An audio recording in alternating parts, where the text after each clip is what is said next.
Thanks for joining our Web 2.0 class. This is your instructor, Pelkie.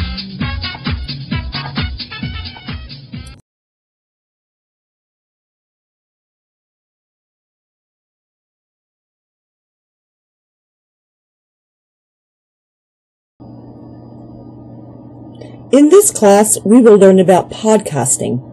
And as you can see, I have my iPod here, and I am watching one of the lecture videos that I have podcasted. It's hard to see due to the glare of the iPod in the webcam.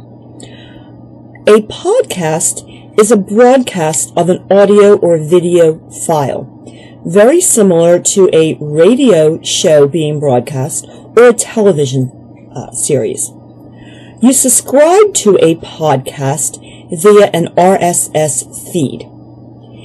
The podcast can be viewed or listened to in an aggregator, also known as a podcatcher. So when you subscribe to the podcast, as soon as there is a new episode, it will appear in your aggregator or podcatcher. There are web-based podcatchers and also desktop podcatchers. The most common desktop podcatcher is iTunes.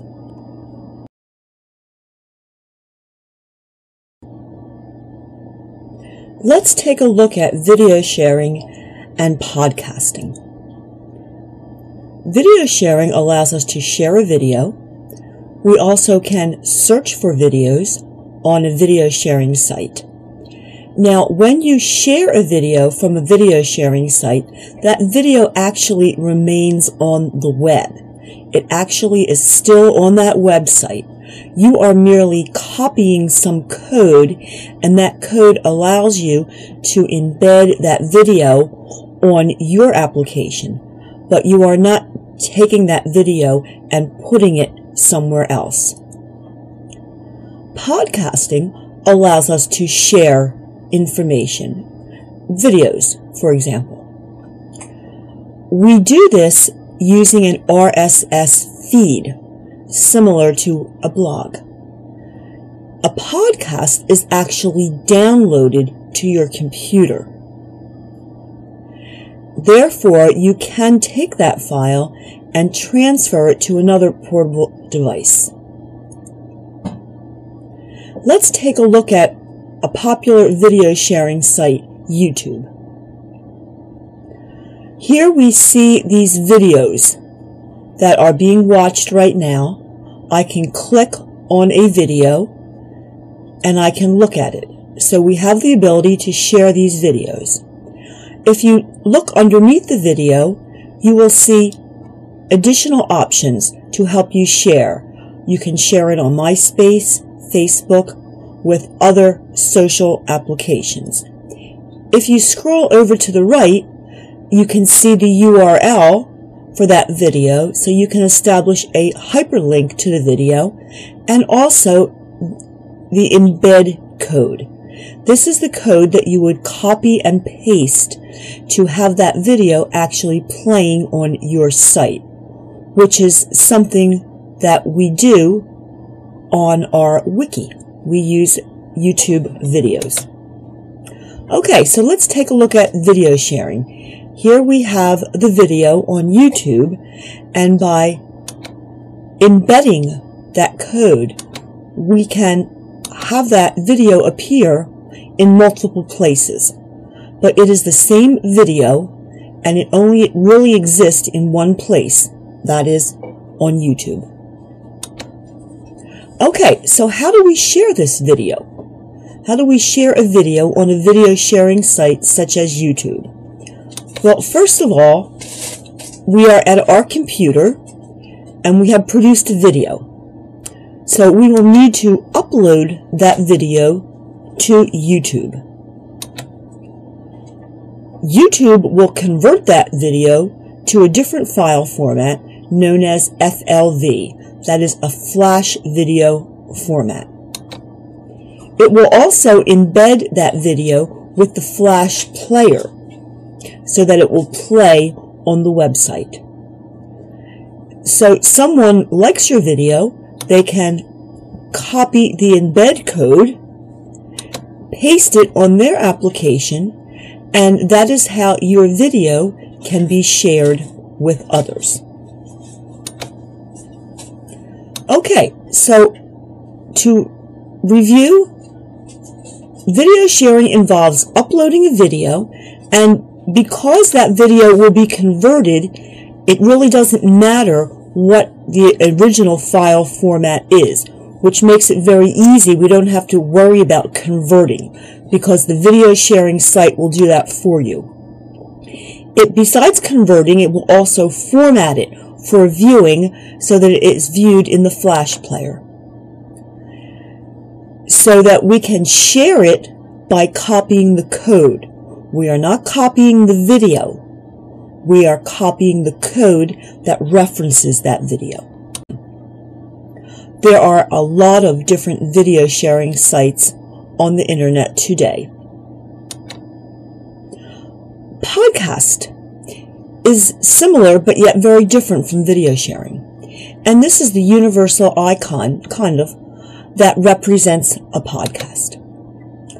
A podcast is the ability to subscribe to an MP3 file or a video file.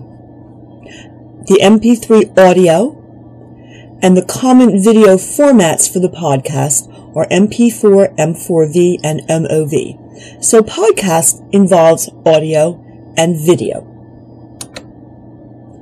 But it involves an RSS feed, which is a syndicated subscription to either that audio or video. It's very similar to tuning in to a radio program on a daily basis or a television show. So a podcast is an audio or video file that is broadcast over the internet and delivered by an RSS feed. Now, what makes this feed different from the blog feed is that we have enclosure tags. So the enclosure tag actually references the audio or video file. A podcast is downloaded to your computer, and once you have subscribed to that podcast, you can receive updates, new episodes. And also, since the file exists on your computer, you can transfer it to a different portable device, most commonly an iPod or another MP3 player.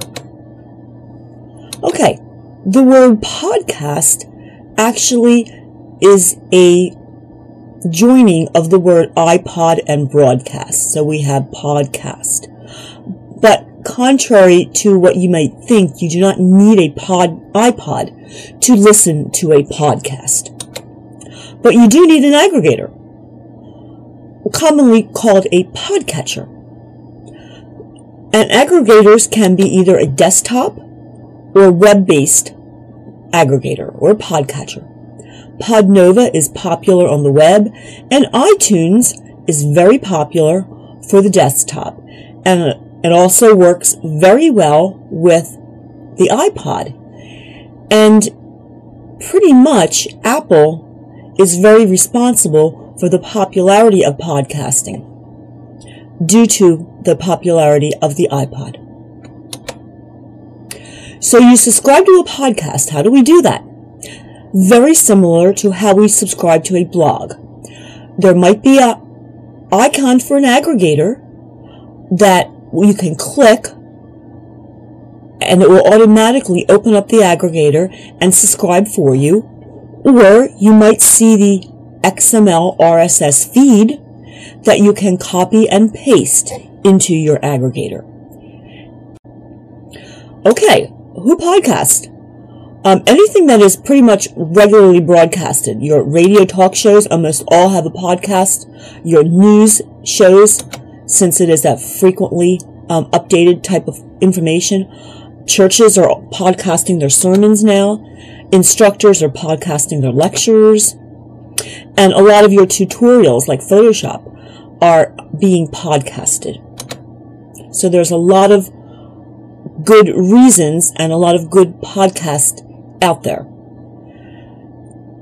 I have an additional tutorial that shows you in more detailed steps on how to subscribe to a podcast.